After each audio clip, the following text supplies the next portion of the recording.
What up, QC crew? King Day is in the mother building. Burn it up for so. JBRISKO, not know when it's up. Run that shit, we at all the show. Say that shit for your camera roll. Warning. Everything said in this video and on this platform is strictly my opinion and all alleged. Here, we speak about hot topics on YouTube and other social media platforms for entertainment and conversational purposes only. Viewer discretion is advised. What it do? It is your homie King Day here in King's Corner, and I am back with another reaction video for you. Now look, what up y'all? We are back with another reaction video.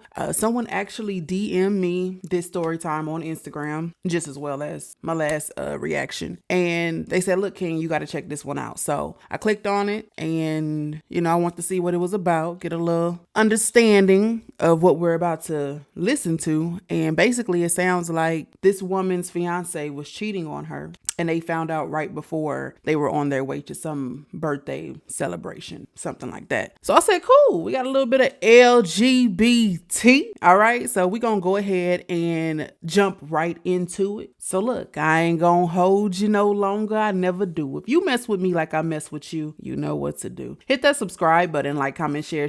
We're gonna get straight into this video. Let's get it. Let go. Story time on how I caught my fiance cheating on me 3 hours before we were supposed to leave for a flight to Vegas for her birthday, for a birthday trip that I paid for, and we still went on the flight. Don't even judge me, y'all. I have good reason. This story time, I'm going to do a trigger warning now because it will involve domestic violence. I wanted to share this in honor of Domestic Violence Awareness Month, which is the month of October.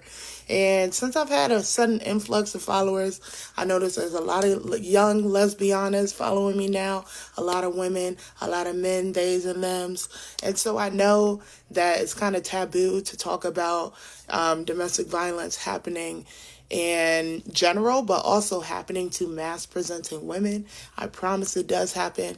A lot of people just may not share that experience, but I'm willing to do it today. I've healed. I'm feeling good. Let's just get right into it. All right. Now, this Vegas event is going to be the icing on the cake, but I think it's important to add context so I can let you guys know a little bit about our relationship and all of the things that happened up until this Vegas trip, okay? All right. So we started dating summer of 2019. We met on the Her app. The Her app is basically lesbian Tinder, okay? So we met on the Her app. We eventually linked in person. I thought she was beautiful. For the purpose of this story, we're going to call her Adrian.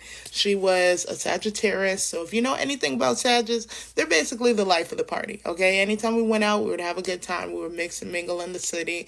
And we really enjoyed ourselves, right? And so the first red flag that I ignored happened at this event. It's actually one of my favorite events in DC. It's this taco and tequila crawl, okay? So we went to this taco and tequila crawl. I rented an Airbnb with a couple of my other friends. So it was going to be them, and she was coming as my guest. And everything went cool for the most part throughout the day. Okay. We were having a good time. And then all of a sudden, my friends, they decided, okay, we want to go back to the Airbnb. She wasn't ready to leave, so we continued to stay out. Now, we were at this gay bar called Nellie's, which is a gay bar in D.C. And while we were at Nellie's, she was wearing these sunglasses. Unbeknownst to me, I guess she had borrowed them from her mom, but didn't tell her. So she was dancing on the floor. Like I said, she was the life of the party. So it was at some point she was dancing on the floor, and I guess her glasses got lost. But we didn't notice this until we got back to the Airbnb.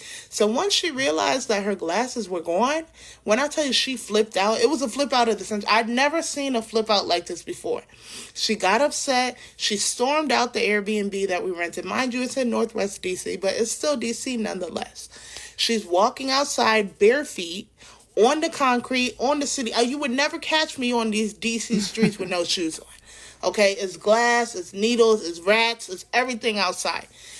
And she was not caring. She was walking outside. So My friends, mind you, it's like 3 in the morning.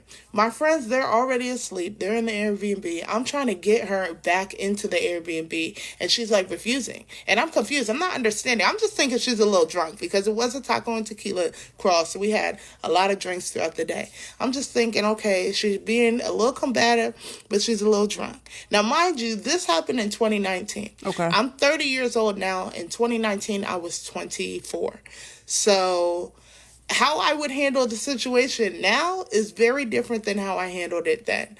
As a woman, I'm never going to allow another woman, especially a woman that I'm dating, to be out and about alone by herself at 3 in the morning in distress. Because clearly she was in distress, okay? I didn't know what exactly was wrong. I'm like, you flipping out over some sunglasses? Like, it's okay. They're just sunglasses. Like, I'm sure if you tell your mom, she'll understand. She was like, no, you're not getting it. My daddy's going to beat me. You don't understand. How old was she? Because she was telling me how her father was abusive. So I'm like, okay, well, there's nothing we could do. Maybe we could go back and see if they found them or, but come inside. You being outside at 3 in the morning, no shoes on, girl, this is crazy. Right. So she kept walking around. She would not come in. Every time I would try to get close to her, she would be very robust in her reaction, like mad aggressive. I'm like, whoa, mind you, this is really our first big incident, I would say. And honestly, if I'm truthful, I should have seen the red flags in this and ran. But at the time, I genuinely thought, okay, something is clearly not right. She's having some kind of mental health crisis. Because the fact of the matter is, not only was she walking around, she was outside for over an hour and a half, y'all, at 3 o'clock in the morning. She at one point had pushed the mirror towards me, it shattered on the ground, cut my feet up. She had threw her little Alex and Annie bracelet at me, scratched my cheek. So mind you, that's the first. I don't get into physical conflicts with my partners. I'm not that girl. So she around here breaking mirrors and glass in the Airbnb? Was her credit card on file? Who put the deposit down for the Airbnb? Who card is on file for the Airbnb? Because there's no way. There's no way. I don't feel like just because we're women, we should be putting our hands on each other. That's not love, and that's not okay. Your partner should not put their hands on you. Granted, she did not put her hands on me in that incident, but she displayed physical aggression towards me. And in hindsight, I should have registered all of that and stepped away. But me being the person that I am at the time, I was trying to help the situation. At one point, I called my friends and I'm like, can y'all come out and help me try to get her back in the house? Because it started out with her flipping out about the glasses, and then it turned into her talking about how she didn't want to live anymore. She ran towards a bridge and was like, I'm going to jump off. It was a lot. And mind you, it's 3 in the morning. Right. Then she started boo-hoo crying. And this is how you know she was acting wild, right? She was crying so bad, it was nobody out on the streets, I kid you not, but the dope boys and the pimps. A dope boy came up to us because she was crying and she was sitting down in this field, mind you, still no shoes. She was sitting down in this little field, abandoned parking lot area crying. The dope boy came to me and he was like, oh, y'all okay? I'm like, yeah, we're good. She's just a little drunk, da-da-da. He's like, damn, I see what's going on. You need help? And I'm like, no, we okay. We're going to get it together. And my friends, they had come out and they were like, what's going on? They were less patient than me. They immediately came out and were like, you're acting crazy. You need to come inside. You're tripping. You have Zora out here at 3 in the morning and look how you're acting. Look how you're treating her. You're crazy. You need help. They had no patience whatsoever. It'd be like that, Mind though. you, we were out there 3 in the morning. She was drunk. I did fill them in that she had thrown the glass, so they saw that my leg was a little cut up. And they were just like, I don't know what's... Oh, okay. This was outside. She had did this. She had threw glass and all of that outside. It wasn't in the Airbnb. Okay, got it. But you need to come inside. I had been out there with her for probably an hour and a half to 2 hours before she finally decided to come in the house. Mind you, how she was acting was so erratic. My friends, they were scared. So one of them called their mom. They didn't even feel comfortable staying in the Airbnb with her anymore. One of them called their moms. She came and got them and took them back. And I felt bad about that. I'm like, holy shit. So in the moment, as this is happening, I'm like, bruh, I'm done. I'm not messing with you anymore. I don't know what's going on. I don't know what this is about, but like what just happened, that was crazy. And that's not the kind of partner that I want to have. Right. However, what I did not know is that that incident alone would be our first trauma bond. Because after that incident occurred, the next day I remember we were supposed to go to brunch. I'm like, yeah, we're not going to brunch. I'm just going to take you back to your house. We went to her house. It was like kind of awkward at first. And then she's like, I'm really sorry. Nothing like that has ever happened to me before. That was a mother lie. I didn't know it at the time. But she was like, I don't know what's going on. Like, I need to get help. I'm going to go to the doctor. I have been feeling, pretty down, boo, boo, boo. And I'm just hoping that, like, they can do something to help me out. And she was like, I think I'm going to check myself into a mental hospital. So I'm like, okay. At the time, mind you, this is me at 24. I was like, oh, impressed, As someone who's been in therapy since 2018, I was impressed that, okay, she seems to want to get her mental health under control. Right. So she eventually ended up checking herself into a mental hospital, and I visited her. I actually snuck some candy and cards into the mental hospital for her, which is kind of crazy. I shouldn't be saying this, but oh well. Have any of y'all ever been to a mental hospital? Because one, it smells weird in there. Two, there's so many eclectic people in there, okay? When I went in there, we used to play Phase 10 all the time. So I brought some Phase 10 cards for us to play. I brought a handwritten card in a journal for her. And then I snuck some Skittles in because they weren't allowed to have, like, outside stuff. So I snuck some Skittles in and I brought a sweatshirt for her. So the visiting hours, I think there were only like 2 times, like 12 to 1 and then 3 to 4, both on Saturday and Sunday. I was so dedicated. I sat through, waited from fucking 11 all the way down until like 6, just so that I could spend as much time with her as I could while she was at the mental hospital. So she was there for like a week and some change, and then she got released. And things were better for a little bit. She was on medication. I did end up continuing to date her because she was on medication. So I'm like, okay. Thought she had it under control. She told me what her diagnosis was, which is bipolar. I didn't know at the time it was other things as well. But when she told me that, she was like, it makes sense. I've never had an episode like that before, which I found out later down the line that was not the truth. But she was just saying, I feel so much better now that I'm on this medication. Like, I feel better.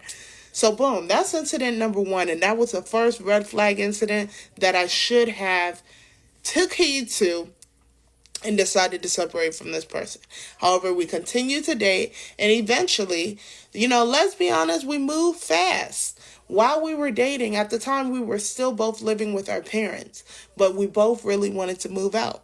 And I think our desire to move out of our parents' house kind of rushed this process. Okay. Because not only did we get engaged in 4 months, which I know that's crazy. Getting engaged in 4 months, 10 out of 10 would never recommend. After that crazy night? Again. Man, woman, they or them, do not motherfucking do it. You need to know somebody through all 4 seasons. You need to see somebody happy, sad, disappointed, mad, angry, rejected, dejected. You need to see people in all phases of life before you propose to them. And I know as lesbians, we do tend to move fast, so that's why I'm dragging this out right now to the young lesbianas out there. I don't care how bad your home situation is or how bad you want to leave wherever you're at and move in with your partner. Take your time.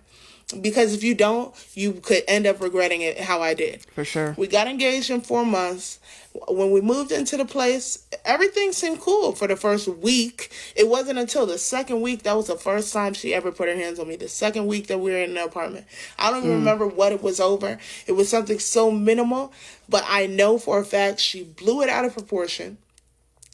And her immediate first response was violence. I didn't understand it. I had never been in an abusive relationship before. So to me, it was confusing of like constantly feeling like you have to walk on eggshells around someone. You never know really what could trigger somebody. And then I think the mix of her having mental health issues and me not really knowing both not knowing my full self-worth and wanting to feel like I can help this person. Maybe I can fix this person to a certain extent, or I can support them through what they're trying to fix. But the reality is this individual, she had really deep-rooted issues, deep-rooted trauma stemming from childhood and stemming from previous relationships, but mainly from childhood, that was bleeding into this situation. Now, as I said, the first incident of violence happened probably like a week or two within us living there. So by March, I had already kind of started to learn how to interact with her and do my best to try and avoid conflict. But the reality is, when you're dealing with a narcissist, when you're dealing with someone who's bipolar and refuses to be consistent with their medication, you never know what could trigger them. Okay? You could look to the left the wrong way and they might snap on you. Right. And if I'm being honest, day-to-day tension started to build so much, I started to feel uncomfortable in the space. And y'all have to remember, by this time, it's COVID. So it's 2020.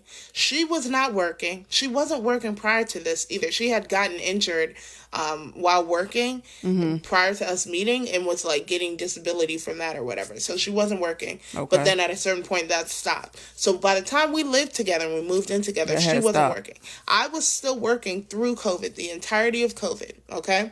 I was working the whole time. But we, as y'all remember, during COVID, everything was shut down. So we were together 24/7. That to me is not normal. I need my own space. I need my alone time. I think we had a 1-bedroom, but it was pretty spacious. But still, that's not normal. Being around someone 24/7 like we were in COVID is not normal. The only time and place I could escape is when I would go outside for walks or I would go on the balcony. And fortunately, I had a friend at the time, and we would meet up for walks because she lived in a nearby apartment complex. So it was like March around the 13th. I started to feel her energy shift, right? Then she had a big explosion. This was like the biggest first incident that happened while we were living together. And I'll never forget because it was March 16th. And that's like the first day it started. She was throwing my stuff around. Matter of fact, I got pictures. And I can't put them on the screen, but what's the point of having two phones if you can't swipe like this? Look, this her. She done threw all my stuff around, broke jewelry boxes, threw my sneakers. I'm a sneakerhead. Busted stuff up, threw my stuff everywhere, hygiene products, everything thrown, broken, all of that. Just crazy. Okay? She had also scratched my face. Look at my chin. Hold on. Scratched my chin up. Okay? The next day, it was still cut up. It was deep, too. Matter of fact, I had a scar here for a while. Shout out to Mederma. If y'all want to sponsor me, please do. Because Mederma does work on scars, y'all. But the incident was so crazy. It was like a 2-day incident. The first day, she wilded out. She was wilding out for like 30, 40 minutes. It was so intense. It just happened out of nowhere. It's really hard to even describe. Like, when someone is in a manic episode and they are combative and explosive and aggressive, all you can really do is try to save yourself and get out the way. But a lot of her nasty energy was like pointed towards me. Like she was throwing candles at me, those big ass Yankee and what's it called, Yankee candles and Bed Bath & Beyond, how they have those holders, the candle holders, Bath & Body Works, not Bed Bath & Beyond. She was throwing them joints at me. She was busting open my stuff. She was doing everything, y'all. And I was just trying to get her to stop, one, and calm down. I'm like, what are you doing? You're acting crazy right now. This is crazy. Have you guys ever been in a relationship like that? I've never been in a relationship with a person that have manic episodes or that are bipolar. Nothing like that. I've never dealt with that ever, ever, ever. For those of you who have, how did you overcome it? Like, how did you fix the situation and fix it?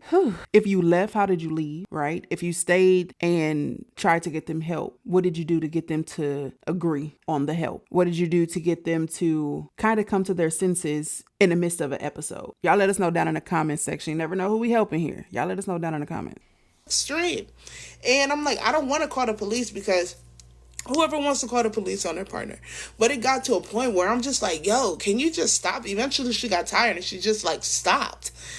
And then I'm thinking, okay, it's cool. The next day was even worse. The next day, it was building up. She woke up. She was just in a bad mood.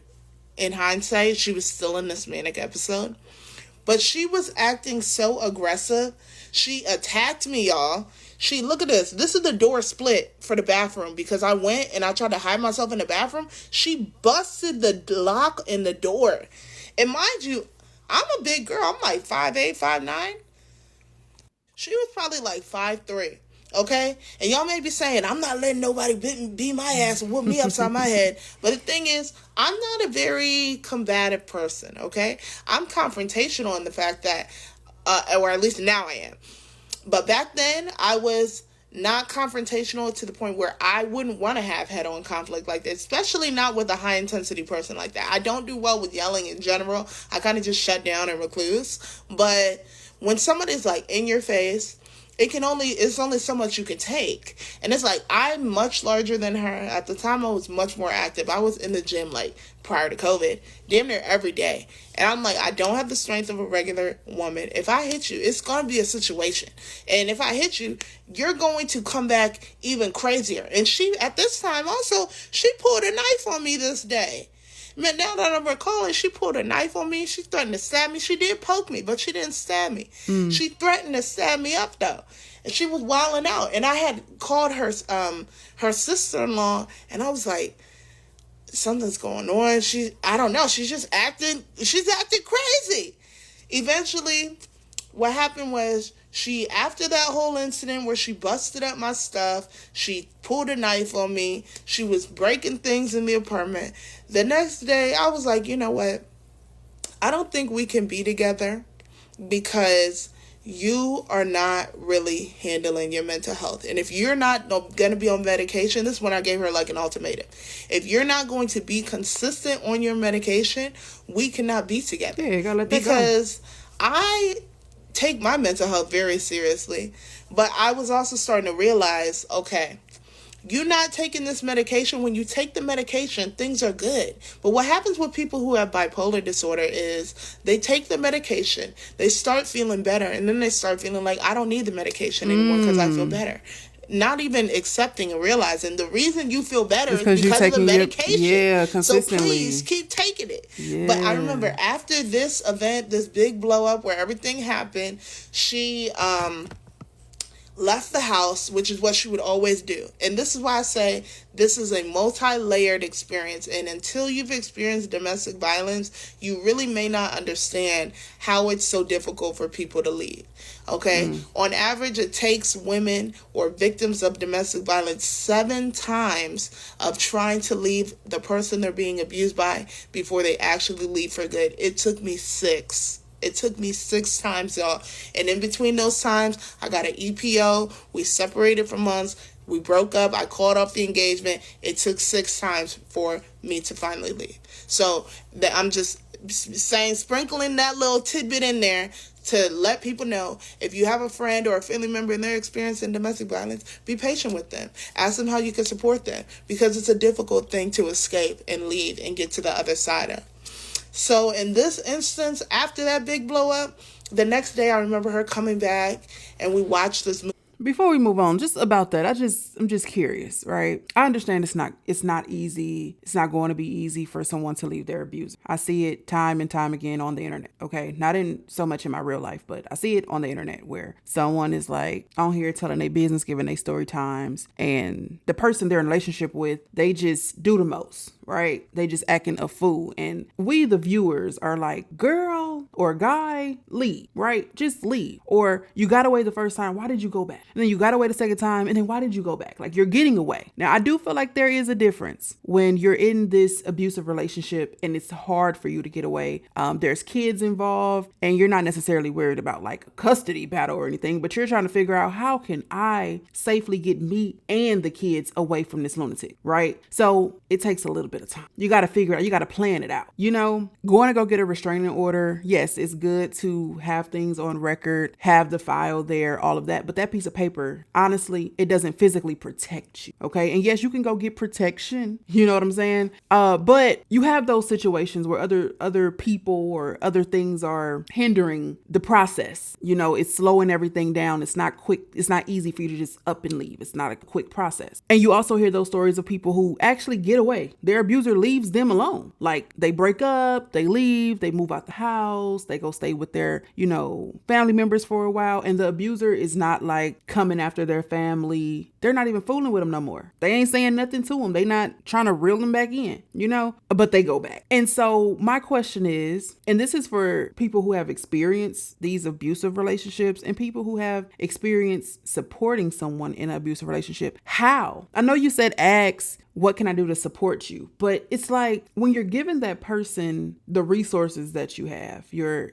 like, hey, you can come where I am. We can go to police. We can do this. It's like, what do you want to do? How can I help you escape it? How can I help you get away from it? And then you guys go through the process, right? And y'all are on a good track. And I know abusers have control over the ones they're abusing, right? But how do you keep giving your energy to it? Real question, y'all. I really want to know the answer. How do you keep giving your energy to the situation, and then they keep going back? Like, at what point do you just let the person be? We always say, let's support our family and friends, and we should in these situations. We most definitely should. But if the helping hand exceeds more than the 7 times statistically it takes a woman or a guy to leave an abusive relationship, how do we keep going? How do we find the strength? Like, supporting someone in a situation that is not healthy for them is hard on the friends and the family too. How? And legit, I really want to see if y'all have some advice in the comments for me and others. Like, how do you continue to gain your strength to help those who won't leave? Like, what is it that you can do to successfully help that person leave their abuser? Because I know it's hard on them. They're the ones in the situation. It's like, how do you stay strong when you're seeing someone that you love is hurting, but they keep going back to what's hurting them? Like, how? Y'all let me know. I really want to know. Y'all let me know.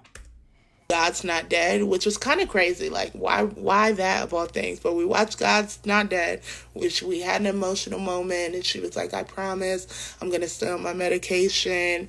And then it's hard. I can't fake the funk. Like, you just attacked me yesterday. I can be around you to a certain extent, but I'm still trying to keep the peace. I'm still on edge from what just happened. And she immediately could feel the energy, and she was like, I'm just gonna leave since you don't want me here, and I'm not coming back. So that's what she would do. After she would have these explosive episodes, they would always be followed with her threatening to harm herself and randomly leaving at some point, sending me a cryptic ass text like, I'm sorry for all the things I've done to you. You don't deserve this. I'm not coming back until you actually want me there. This is the kind of stuff that narcissistic people do to play with your emotions and toy with you. Nowadays, nobody would ever be able to handle me like that. But back then, I was wrapped up. I had no real inclination that what I was experiencing was abuse. It really just felt like a very intense, toxic ass relationship. Don't get me wrong. I knew what was going on was toxic, but I was like, it's just when she's not on the medication. When she is on the medication, it's good. But when she's not, it's unfathomable. I can't be around it. But mind you, also, it's still COVID. So we're together 24/7. She's not working. I'm still working. There was times where even in the incident, she threw my work laptop, the laptop that I was using to work, and broke my computer. You know what I'm saying? She did so much stuff. But it was like, what can I really do to escape the situation? Because it's still COVID. I'm running out of time, so I'm going to come right back with part 2. I'm going to get the story all the way out today because, honestly, I hate when people do story times and then it's part after part. You waiting 3 days for part 4. Like, let's just get it. We're going right into part 2. I'll be back. All right, let's go. Part 2 of how I found out my ex-fiance was cheating on me 3 hours before we were supposed to go to Vegas for her birthday, for a birthday trip that I paid for. And we still went on the trip. This part is going to be the build-up. Now, like I said, we were living together the entire, damn near, I think only 1 month. The entire time that we lived together, I was paying the rent by myself, okay? Keep that in mind. When we first started living together, she wasn't working. She could not maintain employment. I was paying the rent. Mind you, this is during COVID. So in hindsight, I probably could have got away with not paying the rent and just put that money towards savings. I probably would have had my condo sooner, but I was still being responsible paying the rent. Not only was I paying the rent, I was still giving her money so she could get her hair stuff because she liked to do her hair. when she wanted to get her nails done. Once the nail salons and stuff were back open, I was still giving her money for that. She was drinking alcohol every single day. And I'm not gonna lie, at a certain point when the abuse got like really hectic, I started drinking as well. I was drinking like 2 to 3 bottles of wine a day. That's alcoholic behavior. Okay, trying to numb myself from the pain. Yeah. So I was paying for pretty much everything, groceries, all of that. The only thing she was supposed to pay for was the electric bill. And she said that she was doing it. I trusted that she was doing it, although I probably shouldn't have, because where would she have gotten the money? Although her mom was giving her money. And unfortunately, her family, I feel like they enabled a lot of her bad behavior because they never properly got her the help she needed. She had told me until I stepped in the picture, she had never been on the medication before, which that's problematic. If you know your child has a mental health issue like bipolar and other things, you need to get them the proper health and treatment so they don't grow into adults who don't know how to ever manage their emotions. They get triggered by any and everything, and then they just go off into the world, spilling their pain onto people who didn't hurt them. As a parent, I feel like it's your responsibility to properly care for your child, but that's a whole nother situation. Okay? The biggest incident aside from Vegas that occurred is the one in which I got an emergency protective order on her. That's an EPO. So this was literally, and it literally happened on our anniversary. I was starting to see signs pretty early on in the relationship that I had made what I would consider to be a mistake in proposing way too soon. I knew for a fact that we were not going to be married, but I'm like still stuck in the cycle at the time of like trying to see if this relationship can even be saved or fixed, because when she was on the medication, she was better. When she wasn't, it was hectic. So I had proposed to her in December. Okay, she had ruined my birthday of that year, which is June 26th. Now, mind you, June 12th, I was in a car accident leaving our complex. Okay, I was in a car accident that left me with something I still deal with to this day. That's permanent nerve damage from my neck all the way down to my hand. Okay, when I got in the car accident, I tried to call her. She had me blocked. I can't even remember what the thing happened, what the thing was that happened, but a tactic that a lot of narcissists use is stonewalling you and like punishing you for even bringing a concern to them. You could package what's bothering you in the most perfect way. Use the best words that you can. Be as sweet as possible. It will never be good enough for a narcissist. Okay? So I remember it was something about me expressing to her how I didn't like how she speaks to me in some kind of way. She's like, oh, you don't like how I speak to you? You don't have to talk to me at all. So she blocked me. So when I got in a car accident, I couldn't even communicate with her. So that left me, at the time, we didn't really know what was truly going on, the full extent of my injury. But she knew I was in a car accident, and she knew that my neck was messed up in my hand and my body. I was stiff, like it was bad. So after the car accident on June 12th, which let me pause right here to say, fuck you, Yennefer, okay? You raggedy bitch. You done fucked my body up for life. Fuck you. I'll never forgive you. But anyway, apart from that, okay? After the car accident, my birthday happened. We were supposed to go to Virginia Beach. We ended up going. She asked me what I wanted. I told her I wanted this new iPhone. And she was like, oh, just wait. Don't get it. I'll get it for you for your birthday. Birthday comes and goes. Not only did she ruin the birthday in Virginia Beach, it's not even important enough to bring up, but I will elaborate on. She just acted an ass and ruined my birthday. And then she didn't give me the phone. So I'm like, okay, I'm not somebody who's going to wait around for somebody to do something for me that they said that they're going to do, and they're showing me that they have no real intention to do. I went out and got the phone myself, girl. What do you think this is? I got the phone myself. She was upset that I got it. I remember her throwing my phone and cracking the screen, which she got replaced or something of that nature. And then she was so upset that I got myself a phone, she went out and got herself the same phone. And then I also recall her just being in terrible energy when I came back with the phone. Like, having an envious and jealous partner will really be, it's such a draining experience. Like, I don't know another way to describe it. Your partner trying to do everything in their power to suck the life out of you, to break your spirit, to break your dreams, to break your desire to pursue things that they see are of interest to you. Okay? Because I had a podcast that at the time I was developing, I wanted to work on. She would literally sabotage my recordings, break my equipment, ruin the middle of my recordings, come in, make unnecessary noise, and do all of this. So this is leading up to what happened on July 9th, which is the date that I got the protective order.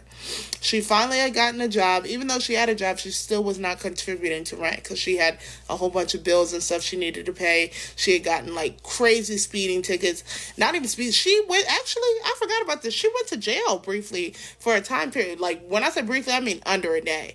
But she had to go to court for this like speeding ticket, so that's where her money was going towards. I'm like, okay, I can be understanding, and I'm a supportive partner. This day, I was working from home. I was on the phone with my friend. I had just made some hookah, and we were talking on the phone. She, earlier in the day, had no. Actually, what happened was this. The night before, she found $50 on the ground, okay? The next day, she started her period or whatever, and she was like, oh, can you go give me some tampons? I'm like, yeah, sure. Like, give me the money, though. Because why should I? Yes, we're both women. Yes, you're my girlfriend. But we both have cycles. I literally pay for every single thing in this house, and it's not like you don't got money because you just found $50 on the ground yesterday. So, if you want me to go get it, give me the money for it, bruh. I don't feel like that I was being unreasonable, but she caught a crazy attitude in that, went and got it herself, went on to work. How y'all feel about that? Now, we don't know the arrangement. You know, what was the agreement? Was it an agreement that when we move into this place, we gonna split everything 50-50? Was it a situation where it's like, I'm working and I know your checks is coming in from your disability, but, you know, I got the house? Or I remember her saying that she was paying all the bills and the girlfriend was paying only the electric bill, I want to say. Something like that. What is the agreement? Because now let me say this. The girlfriend is not entitled to her, or the fiance is not entitled to her money, right? I'm going to say it just like that. I feel like personally, if the arrangement is the stud, masculine presenting woman here pays all of the bills except for the electric bill, and then her fiance just pays that electric bill, and then of course pitch in where necessary, I don't think that should have been brought up or thrown in her face. I'm like, hey, I'm paying for everything, so the least you could do is give me money to buy your tampons or your pads. Me personally, we all know how it is that time of the month, and we don't know if the fiance does anything for her on her cycle, right? And you probably do get tired of time after time after time you pouring into somebody, you making sure they straight every single month, you getting them the candy that they like, the ice cream that they like, they pads, they tampons, they diapers, they meds, whatever it is that they need at that time of the month, you make sure they straight. And then when it's your turn, you know, you're not getting the same treatment. You get tired of that. You don't want to deal with that. I understand that 100%. We don't have a lot of context here, but I just feel like, me personally, being a person that I am, right? First of all, I'm a person that like to buy in bulk. I don't want to go to the store every month. This is going to happen every 3 to 4 weeks. I'm not about to keep going to the store. Okay. So I buy in bulk. I buy big packs of this, big packs of that, whatever. If something is getting low, I notice the month before. I say, hey, I know I got enough for next month, but when next month come, I'm going to go ahead and re-up for a couple more months. So when that time come, I'm straight for the month that's coming, but let me keep an eye out on some sales. Let me see if somebody got some on sale. Somebody got a little discount here, a little coupon here, a little whoop-de-whoop-de-whoop, because we running low on the stuff that we need. But if I was a month-to-month person, I feel like that is a good time for you to be thoughtful, be loving, be a little more sensual. You know what I'm saying? And you go out, you get the tampons, the pads, you get the candy, you get some flowers, you know, you see a little something, see a little lip gloss, a little facial mask, a little foot mask, a little oil, give your baby a little massage. I feel like that's the perfect time for you to do stuff like that. So I understand her point of, you know, I'm taking care of the house, but I feel like that should be a part of the house too. I don't know. Y'all let me know if I'm wrong. Now I get it. The lady is in a DV situation. Her fiance is not at all obviously nice to her. So I get it if she didn't want to do it. But I feel like bringing up, I'm already paying all the bills, but if that's the arrangement, that's nothing that you should be bringing up when it comes to, hey, it's my time and I need some pads or tampons. That's just me personally though. Y'all let me know what y'all think. Came back, to my knowledge, I thought she was still on her medication. She had been lying to me saying that she was still on it and she was not continuing to take her bipolar medication. So I was on the phone And she came storming in, stomping in the house. I felt the energy right away. I went into the bathroom, continued my phone conversation. While I'm in the bathroom, she comes, she takes my hookah, dumps the hookah, and it's like, this is my hookah, da-da-da, starts acting crazy. At that point, I was just so over it. I'm like, you're literally acting crazy. Like, I don't even know why you're acting like this. You're really acting crazy. Mind you, she's calling me out of my name, this, that, and the third. Like, it was not infrequent for her to call me a bitch or call me something crazy out of my name. I don't believe in calling your partner out of your name, okay, out of their name. Even if you're upset, I feel like you should still be respectful. You should still treat them with respect. This is supposed to be the person that you love, okay? She was calling me everything under the sun. The one time I returned it, and I said, in this instance, I said, after she called me a bitch and this, that, and the third, I'm like, I don't know what you're talking about. Leave me alone. You're acting like a crazy bitch. Leave me alone. Baby, when I said bitch, I was walking into the bedroom. She got up. She said, what? She attacked me like a spider monkey. I swear on my life, this lady attacked me. She's 5'3", and I'm 5'8", 5'9". She jumped on me. Boom, boom, boom, boom, boom. Starts hitting me, throws stuff at me, clawing at me, pushed my head and my neck into the wall. Mind you, I had just said I was in a car accident on June 12th. So my body was fucked up. My neck was fucked. I could barely even turn my head. And she knew this, and she still purposely pushed and kneed my head into the wall. I started crying when she did that because I was in such physical pain. Now, prior to this one incident, I had never... Now, I wouldn't even say hit her back. I had never defended myself. I had literally just allowed her to wail on me, however she was, till it was done. Just like leave her, try to keep my arms up, push her back, da-da-da. And this occurrence, once she kneed me and all that, oh, babes, I held the arms down. That's when she really felt, oh, she is stronger than me. Like, she really could take it there if she wants to. I'm not gonna lie, I hit her one good time in the stomach. Oh, she was like chilling out. She said, I can't believe you hit me. How you gonna say you can't believe I hit you? You've been hitting me. She was whooping my motherfucking ass like a spider monkey, y'all. Hold on, let me show y'all some of the pictures. Okay, boom. You see my lip is busted. She busted my lip. We going through here, scratched up my face. This is like a damn bite mark. Scratch on my chest. Cut my face up. Busted my lip. Look, there's nail polish on the wall because I had nail polish on, and when she pushed me into the wall, my nail, like, literally ripped back. I ended up getting a protective order. This is just proof, so y'all know I'm not lying. That's the person who came. Scratched up my hands. She busted a blood vessel in my freaking eye, okay? Now, what happened when I called the police? The police came also in the middle of the scuffle. Somehow the bottom of my foot got sliced open, too.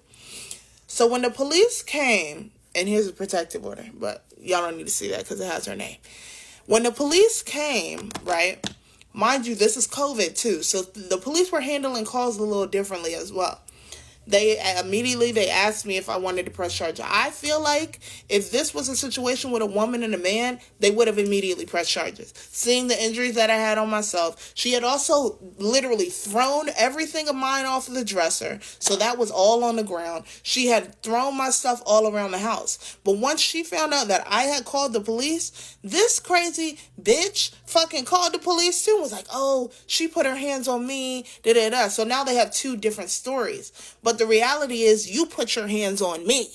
And I'm the only one with physical injuries on me. You have no injuries on you. You have destroyed more of my stuff. As you can see, boom, all on the ground. She done threw my stuff around the room. All that. So when the police came and I told them this and I showed them these pictures and I'm like, she has a history of violence against me. And they're like, do you want to press charges? Mind you, this is another thing. This is from an earlier incident, and this is what I was showing them. She scratched me. I still have this scar. Hold on. Y'all see this right here? This scar will never go away, and it always reminds me of some of these incidents because it was deep and it goes to the white meat. I showed the officer that. I showed them some of these other images of this from another incident. You see the date, April 13th. Scratched, cut, like, y'all, she was whooping my ass, I'm not gonna lie. And it's not funny. I can make light of it now, but in the moment, it really was not funny. So when I was talking to the officers, they were like, do you want to press charges? And my thing is, at the time, I was like, no, I don't want to press charges. What I want to happen is for y'all to take her to the mental hospital so she can get forced to get put back on her medication. But because we were just fiancés, we weren't married or anything like that, and this is a grown adult, they could not force her to go to the mental hospital. They did handle her a little differently because of, I told them about the mental health background, and her mom, I think she called her mom, and I don't know when she pulled up, but at some point she did, probably a little after the police left. So the police are like, well, if you don't want to press charges, then, the most you can do right now is you can get a protective order. I'm like, I'm going to do it. And they're like, but we wouldn't suggest it if you're not actually going to leave her alone. And I'm like, well, I want to do it. Like, I am going to leave her alone. And for now, I'm definitely going to leave the premises. And I need to make sure that I am protected so that she does not destroy my things. Because that was her go-to thing to do, to throw my shit around. And like I said before, I'm a sneakerhead. I have a lot of expensive shoes. I have a lot of expensive things. I did not want my property to be damaged in my absence. So I said, okay, I went to the magistrate's office, which that is when the first time that I really realized, oh shit, you're really in deep, and this is an abusive relationship. I think that was my first inclination. That was the first time I ever thought, I cannot believe this is my reality. Because when you go to the magistrate, you have to literally write out the incident that you're getting a protective order for and tell them what happened and stuff like that. That was really my first time talking to anybody outside of, even my friends didn't know, and my family, they didn't know the full extent of what was going on. My family had no idea what was going on. My friends, they really had no idea what was going on. But once I got that protective order, it's like, I can't ignore my reality anymore. This is what's going on.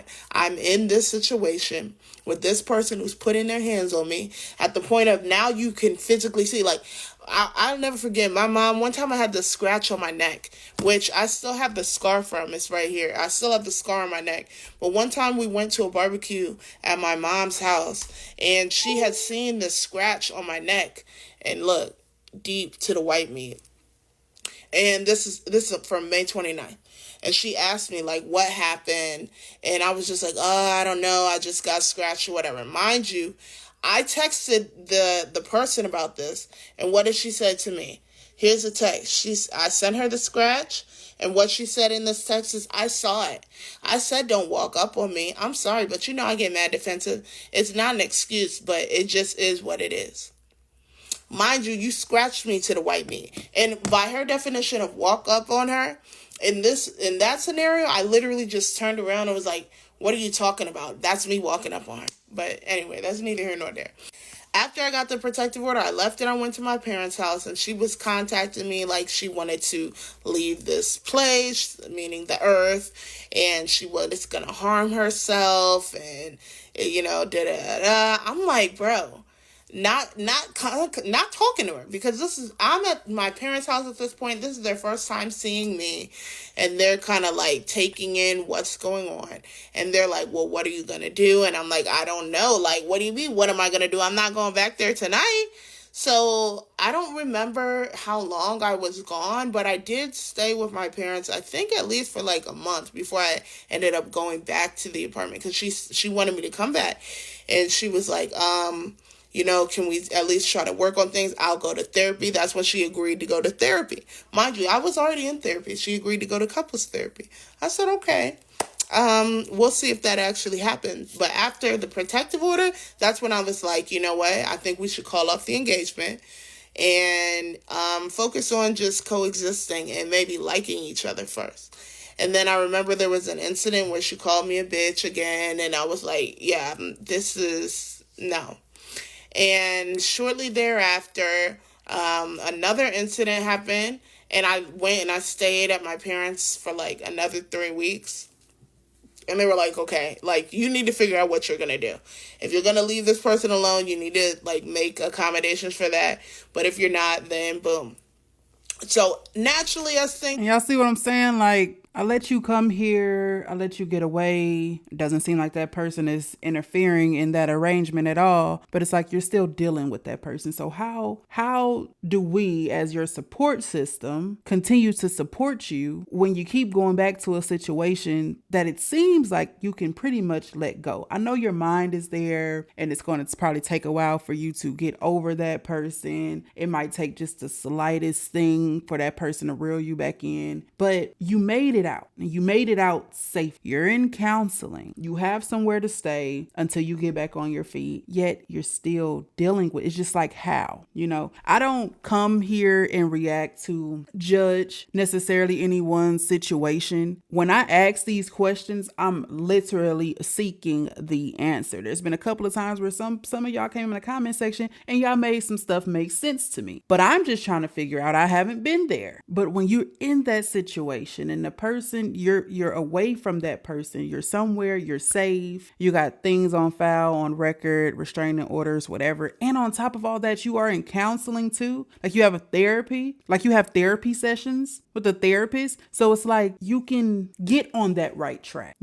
I've heard stories where the guy or the woman will not let the other party go. Like they will come to their job, they will come with weapons, they will actually put it to their head. Like, you're not going nowhere. Those are the situations that are a tad bit harder, like not even a tad, a lot bit harder to get out of. And then especially if you have kids, because not only do you have to worry about your safety, you have to worry about your children's safety also. But when you are able to get away and be away, you're somewhere safe, you're somewhere where people care about you, you're in counseling, you can get on that right track. Why do we keep going back? How do we support that? How do we continue to be there for you when you say you're tired of it, but you're not? Just how? That's all I want to know.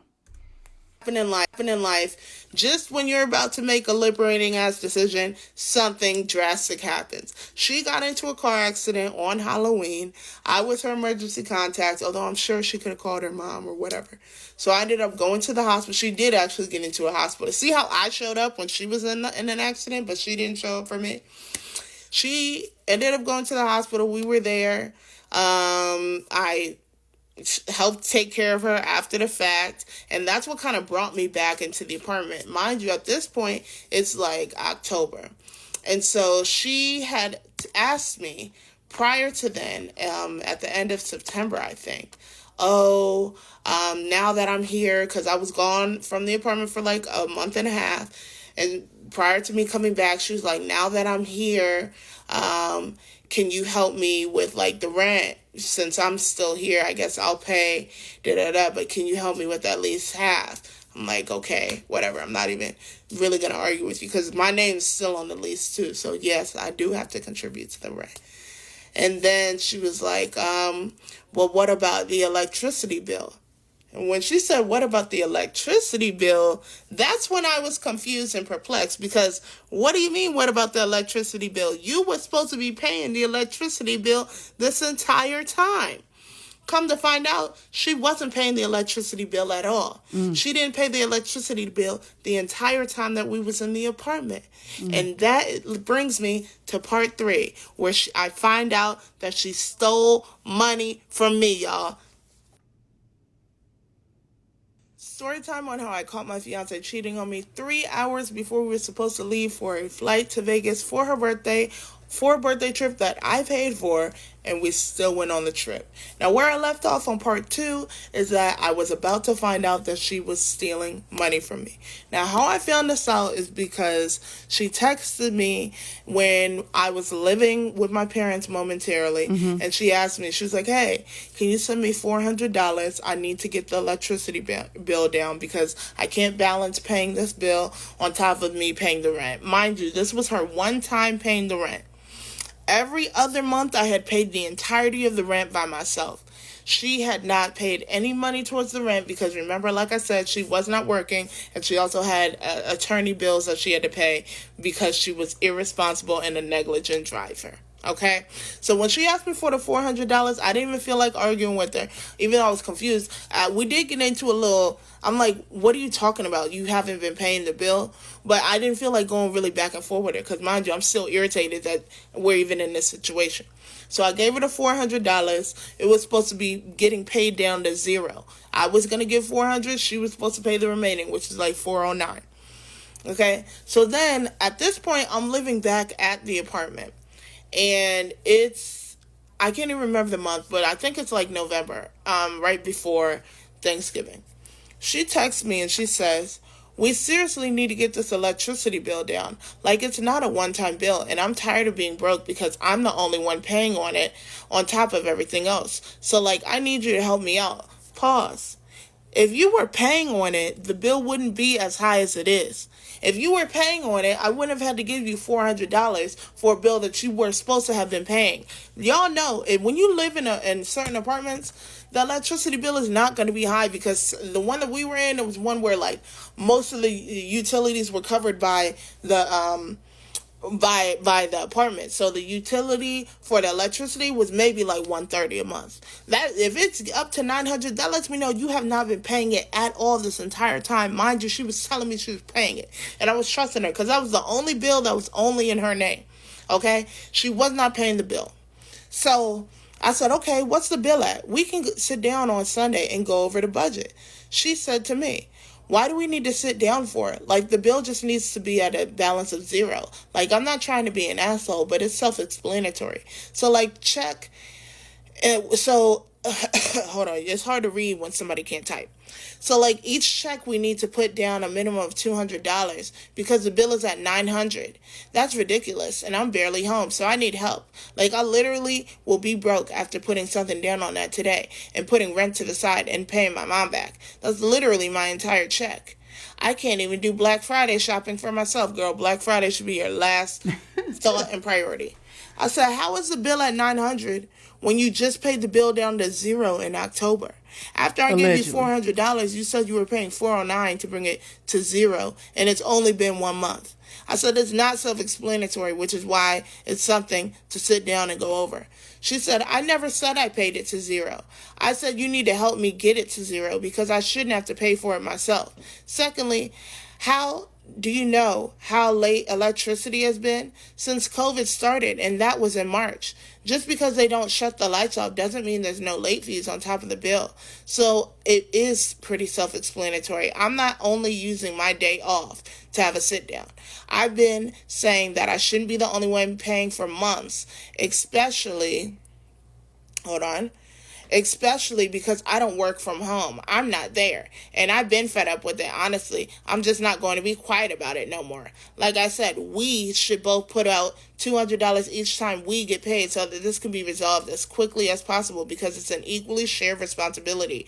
Everything doesn't need to be in a conversation, especially since this shouldn't have been the case in the first place. I don't care about anything in the past. You're my partner. Why would you willingly watch here comes the manipulation, y'all. This is textbook narcissist 101, by the way.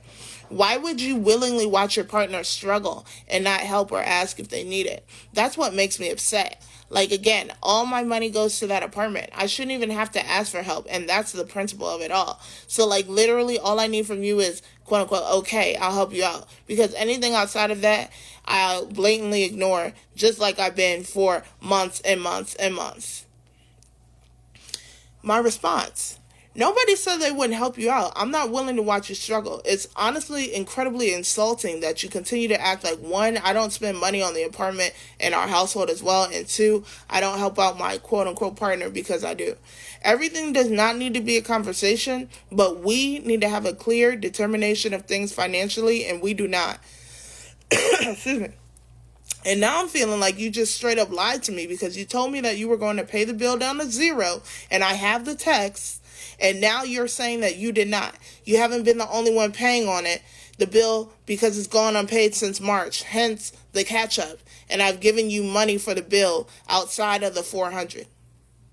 I said, send me a screenshot of the current bill.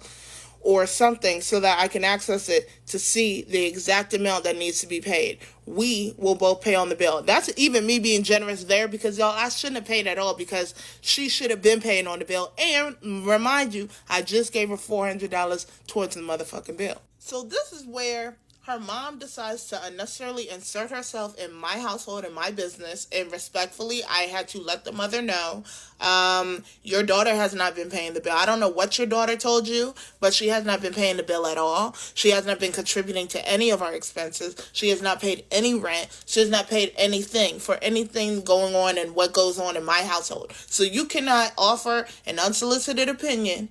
Because her mom was like, well, I just feel like you do work from home. What does that have to do with the fact your daughter has not paid any expense since living here? None. And I just gave her $400. So why don't you ask her what she did with the $400? Because clearly it didn't go towards the bill. So then, boom. After I got off the phone with her mom, she texted me and she sent me a screenshot of what the bill amount was at. And this bill, it says $1,066.41. Now it's even higher than what I thought. That lets me know you really have paid nothing on it. Mind you, y'all heard the text I just read. She's acting like she's been paying on the bill. That's real delusion. Even she believes this false reality that she's been paying on a bill she never paid any money on. So she's trying to propagate to me like she's been unfairly treated. Whole time you haven't even been paying shit. Whew. All right, y'all. We're going to take an intermission right here. This will be a two-parter. Y'all tell me what y'all think down in the comments. Me personally, I feel like the moment that she decided to leave and go be with her parents, like stay in her parents' home, she should have been figuring out a way to get her name off of the lease. Those responsibilities should not have been on her, and she should have paid the prorated amount. You know, I'm not sure exactly what time frame, or if it was at the beginning of the month or the end of the month. If you was there that whole month, that last month you was there, go ahead and take care of your responsibilities. If you were there half the month, take care of 2 weeks worth of whatever, whether that's electricity, water, the rent, the Wi-Fi, anything in your name should be cut off. The responsibility, if she's going to stay in that apartment, will be on her. If you guys are both going to leave that apartment, then figure out what needs to be done. But the fact that you kept your name tied into that mess is not cool. Like that wasn't the move to make. And I would think that maybe her parents would be like, hey, make sure you detach yourself from that apartment, because what if she would have been like, okay, bet you don't want to be there. You living with your parents. Cool. I'm finna destroy the house. I'm finna destroy the place, and I'm finna leave. Like, you worried about, oh, my name is still on the lease. I'm going to help her pay the rent because then that will mess up my rental history, etc. But what if it would have went the other way? You know, detach yourself from the situation. It's not as easy as it seems. I know it's not an easy process. I know it could be costly, but look at where we're at now. The fiance is sending $1,000 electricity bill that the fiance was supposed to be paying the whole time they was living there. So now the weight is on her shoulders to pay for that. You know what I'm saying? Like, I feel like if you was at your people's house for a month and a half, now I don't know, because she didn't say just yet if her people was charging her to be there. But if you like rent free there, you still working, detach yourself from that apartment, period. But y'all comment what y'all think down below. We will have a part 2 up sooner than you think. All right. Look, we are on the road to 30,000 subscribers. What I'm asking is that you guys all help me reach my goal of 30,000 subs by November 30th, which is my 30th birthday. All right. So if you haven't already, be sure to like, comment, subscribe, share, because right now King Day is out. Peace. The motherfucking building. Burn it up, was up. JBRISKO, not know when was up. Run that shit, we had all the show. Say that shit for your camera.